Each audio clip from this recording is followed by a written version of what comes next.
Dean, I would really like to know what's real about reality.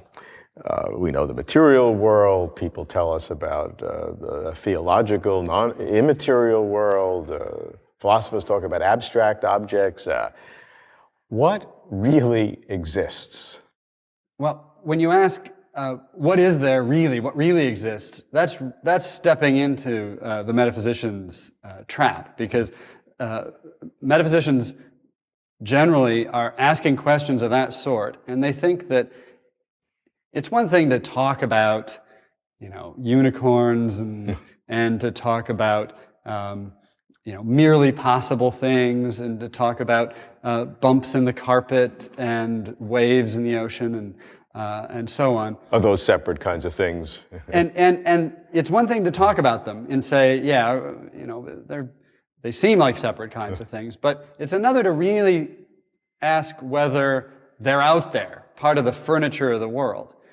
And you think about unicorns, and you say, well, okay, in some sense I think about them, but there aren't any, right? And some metaphysicians say, no, the fact that you can think about them shows that they must exist, right? Or the bump in the carpet. Is that something that's out there in addition to the carpet and it moves around, when you push it? Or is there just the carpet and it is shaped in a certain way? Or where does my lap go when I stand up? Yeah, where does my fist go when I open my hand? So there are metaphysicians who say, no, the fist really exists and it's distinct from the hand and now it's gone. And then there's others who say, oh, that's silly. You don't need that extra entity. Now, I say you fell in the trap because there's some people who would want to say, oh, look, that's all semantics. Yeah. Right? You can talk as though there are such things. You can talk as though they don't exist. But just take your pick. But if you think that by sort of pounding your fist on the table and saying, what is there really? You're asking a different question. Yeah, I really want to know. Then I think these questions all are real and they belong on the table. Is the bump in the carpet something distinct from the carpet? Traditional questions about universals and so on. Is redness a single thing that's found somehow everywhere there's red objects? Or are there really just red objects? And our talk about redness like it's a separate thing can somehow be regarded as not deep. Let me start in my simple world. And I, as trained as a scientist, I know the physical world. I know the physical world exists. Certainly, I have all the information that can confirm to me the existence of particles and forces that are around. I think that's pretty much a given. Some people would maybe dismiss that as the imaginations of minds, but let's say the physical world exists. What's the next step that we would ask? Could we ask, is there a non-physical world? Would that be the next step? I'm not sure there is a single natural sort of next step. I mean, one step you could take is, are there additional concrete particular things besides the material ones? Good.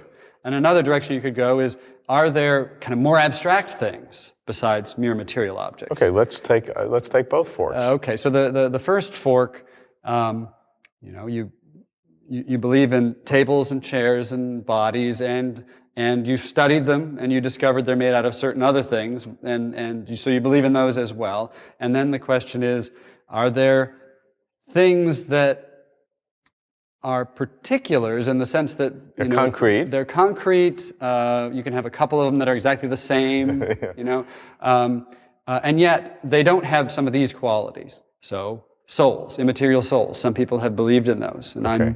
I'm sort of fond of the idea that there might be such things.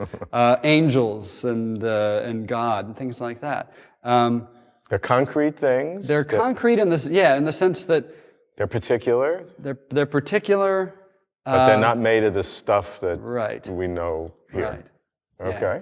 And it's a little tricky to say what you mean when you say something's concrete or particular. But let's contrast that with more abstract things. So mathematics seems to be about a certain subject matter, namely numbers.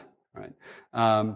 And the number 2, if it really is a subject matter about a special realm of things called numbers, well, they're not identical with inscriptions on paper because you can use different symbols to stand for the number 2. Mm-hmm. And it feels like no matter what would have existed, mathematics still would have been true. So they don't seem to be down here anywhere. They feel like necessary kinds of entities. So no matter what would have been the case, they would have still would have been exist. true. It still would have been true that 2 + 2 = 4. Mm-hmm. And if mathematics requires entities for its subject matter, then 2 must have existed then. But it doesn't seem to make any sense to suppose that one way things could have been there was just one number 2. But in another way, there were 2 number 2s. Right? That doesn't seem to, the notion of duplication for them doesn't seem to make any sense. But for particulars, like you or me, or angels or God, angels or souls or God, the idea of duplicates of them seems to make perfect sense. So one difference, I think, between the realm of concrete particulars and kind of more abstract things is that perfect duplicates make sense. So I really want to know what really exists, and if I ask you to summarize, what do you think really exists? What are you going to tell me so that now I feel that I know? I'll give you Quine's answer, and then you won't feel like you know. Everything. What exists? Well, everything. And this, although it does sound sort of empty, it does distinguish a philosopher from some other philosophers. So Meinong thought that there were some things that don't exist, right? And Quine said, no, there's no important distinction there to be made. And personally, I don't think there's an important distinction there as well. I agree with Quine about that. So everything exists. Everything exists. And the metaphysician, of course, is interested, and you are interested, and it's a sign that you're a metaphysician at heart. You're interested in what fundamental kinds of things there are. You want to know a little bit more than just everything. What do I think there is? Some days of the week, I actually am rather attracted to idealism, of the more or less Berkeley's sort. Berkeley, modified by Bertrand Russell, I think. Russell had a view of things. He changed his mind. Every book had a quite different view, just about. But he had a kind of idealism that I like very much.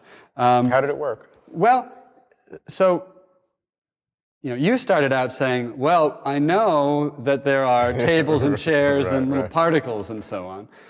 Russell starts out saying, well, I know that there's a patch of color that I'm experiencing when I look at you, and I know that there's auditory sensations I'm having, and so on. Now, what else is there? What do I know about this patch of color? Well, what science seems to tell me when it talks about brains and so on is that patch of color isn't out there. It only exists once light hits my eyes and then something happens in my brain. So that patch of color isn't a part of a physical object in any normal sense. So what he concluded was that the simplest way to see the world is to suppose that there are phenomenal fields. My whole phenomenal field here is something like a shell of patches of color, and you've got one. And there's lots of them. He thought the simplest thing would be to suppose that there's a bunch that correspond to the perspectives that, as we normally say, are in between you and me. It's just that they're different because they're not surrounded by brains and so on, so they're not modified in the way that brains are. But they're actually a lot more like visual fields, more like experiences than like material particles or something. So then, in your idealism, you would think that only one thing exists, this sort of... No, there's many of these phenomenal fields, and they're quite distinct from one another. But it's one kind of thing. One kind of thing, right. So one direction, so philosophers, metaphysicians are when they ask, what is there really? They want it to turn out that the world is relatively simple. One drive towards simplicity is to say, well, we know there's these particles and so on. Basically, it's all just that, and aggregates of those things. Another very different direction is to feel confidence in one's own awareness of phenomenal experiences and to try to build everything out of that. Now, I can't say I can hold on to that point of view. When I read Russell's book, Our Knowledge of the External World, it sometimes grips me so that I can almost believe it. But, most days of the week, I'm sure that there's these particles and aggregates of them, and then I wonder whether I might be something distinct from them.